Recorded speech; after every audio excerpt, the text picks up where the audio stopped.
नमस्कार. मुंडवा जमीन प्रकरणामध्ये राज्य सरकारने एफ-आय-आर नोंदवून 2 समित्या गठीत केलेल्या आहेत. या समित्या आणि तपास यंत्रणा त्यांच्याकडे जे काही पुरावे आहेत, त्या पुराव्याच्या अनुषंगाने पुढे तपास करतात आहेत.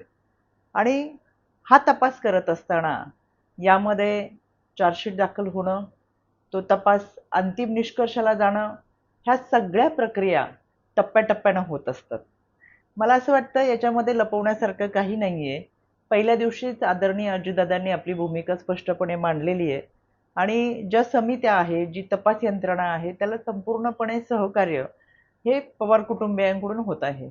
असं असताना सुद्धा अंजली दमाने जेव्हा म्हणतात, की दिग्विजय पाटील यांना चौकशीसाठी बोलवलेलं आहे, पण लग्नामुळे त्यांना लग्न झाल्यानंतर येण्याची परवानगी दिली आहे.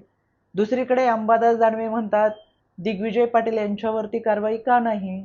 तर मला असं वाटतं विरोधक हा प्रचंड गोंधळलेल्या अवस्थेमध्ये आहे आणि म्हणून त्याला दादांना टार्गेट करायचं हे संपूर्ण महाराष्ट्र बघतोय.